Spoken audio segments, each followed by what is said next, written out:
Out here in Geneva today at one of the tracks that has long been one of my favorites. This is Paradise Speedway, and of course the sun just came out, so we're going to take the iris down a little bit. Gary Palone, it's a special weekend for him. He will turn 80 this Saturday. That's why we held on to this one for Saturday. I hope you caught the one we did a little earlier where we actually watered the track. The track has been here for 67, and Gary has been here for 47 of those years. First of all, Gary, how are we doing today? Looks like you're doing well. I'm doing real well. You had a little health scare a while ago, didn't you? Well, we all have issues when we get older, but it's like you take one day at a time and you do the things you're supposed to do, and you get over them and get going. Yeah, because you look like you're fine. I've been walking around with you for a little bit. You look like you're on top of it. It's like everybody has aches and pains, and you got to learn to quit whining about them and go to work. I like that right there. So what brought you to this place 47 years ago? My wife and I used to go. My first wife and I used to go horseback riding with a couple every Saturday night. We got over to his place, and his horse was lame. He says, I'm going to take you to Swanee's. And I said, what the hell is a Swanee's?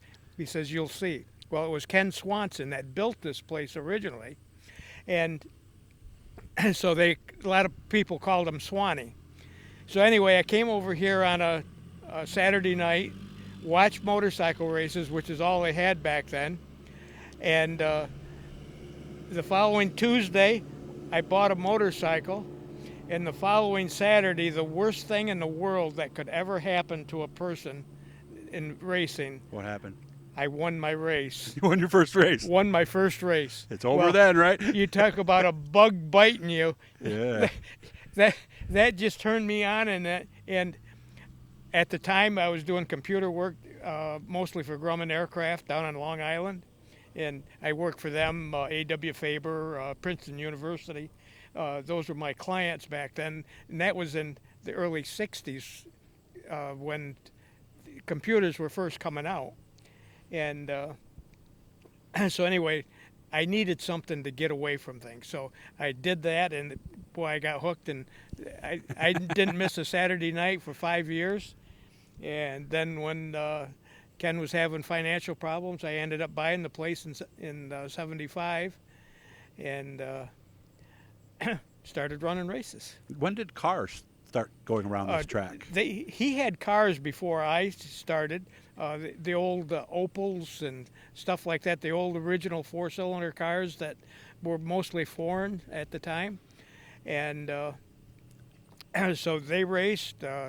Go-karts, they had them once in a while, and of course they didn't look like anything like what they do today, but that all raced beforehand, and then over the years we've gradually added the other things. Was the TT track always there? Yeah, the TT's always been here. The TT was a lot shorter. The short track, or the oval, was a lot different than what it was. I forget what year it was. We brought 1,000 loads of clay, over 10,000 yards of clay we brought in here, and put banking on the racetrack. And then we added cars. We ran 360s. We ran sportsman. Really? On Friday nights, we ran 3 classes of sprint cars, including 360s. And then on Saturday, we ran motorcycles and go-karts in the afternoon. And then at night, we ran the sportsmen and street stocks and 4 cylinders. What year would this have been? 90. It was in the late 90s. Okay. That happened. Yeah, because I remember when I was working for Dirt in the mid-90s, you had quite the show here on Friday night. Yeah. And the place was packed, if I remember. Yeah. Chuck Bauer, I'm sure, won his fair share of sportsman races, if I'm not mistaken, right? Yep. Tell me a story. You told me, and Alan Johnson, I know he listens to this, so you know he's going to hear this. Tell me the Alan Johnson story you had for me. Alan Johnson came here riding motorcycles, and he had run 2 seasons of snowmobiles at Weedsport, and he got out on the track with these motorcycles, and every time he was new at it, and of course a lot of the guys said, were damn near pros, and so anytime somebody wanted to go by him, he took them down.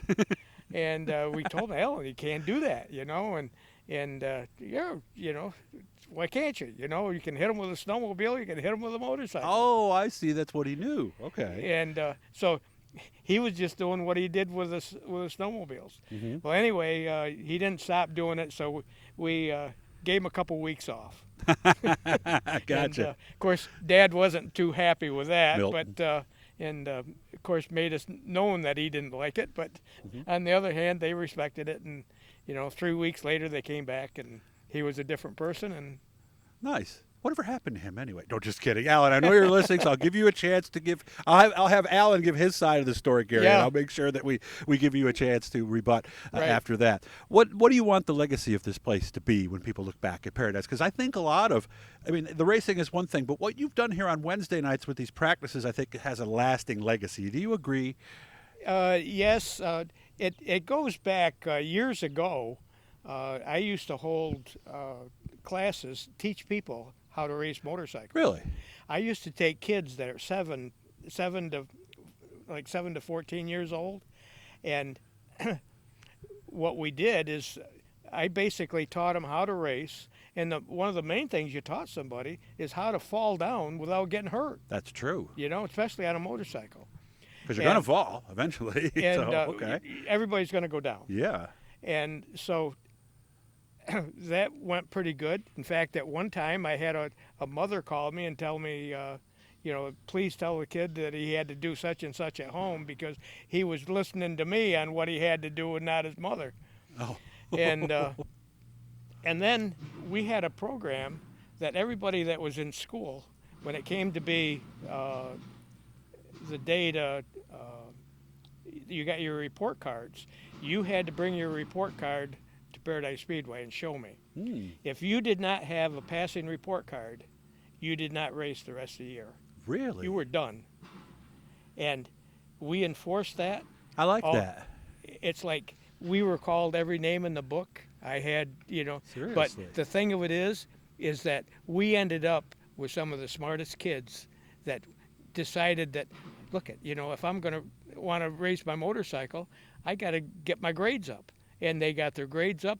And once that goes up, everything else gets better.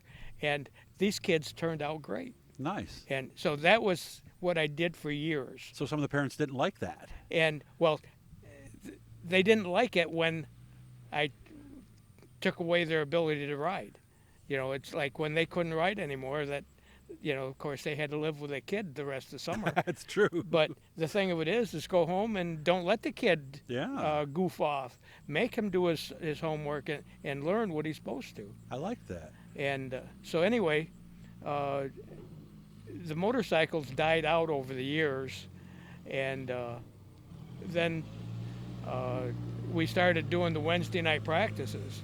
And that's been great because anybody that is just starting into racing, I don't care what you're racing, you need seat time. Yeah. Everybody's got to develop the skill to get better. And so, like, if you've never been on a machine before, or a machine, I see backhoe just go by. Yeah, but a motorcycle, a go-kart, anything, yeah. It didn't matter what you had that you were racing. If you have never raced before, we put you out on the track all by yourself, so you can't hurt somebody else, and, we watch you and make sure that you're doing what you're supposed to. Okay. Only got about a minute left, so one final question before I'm going to have to come back out okay. and get you at a later time because, again, we got less than a minute at this point. What happens after this year? Are you done? Are you selling? Do you know? The racetrack is up for sale. I have 3 guys that are very interested to keep it a racetrack. Okay, and that's what we want. And I have 3 guys that are very interested in making it a gravel pit. So of course, we'll see. Of course, I want it to be you want this to continue. Racetrack. All right. So I have a person that's, hopefully that's going to take it that's on the racetrack side. When you see Gary today, wish him a happy birthday because we are out of time already. I'll be back out to see you again, Gary. Again, thank you for everything, and hope you have a great day on Saturday. Thank you. All right, wish him happy birthday. It's today, guys, so make sure to make him embarrassed about it. I want you guys to hit him with it every time you see him.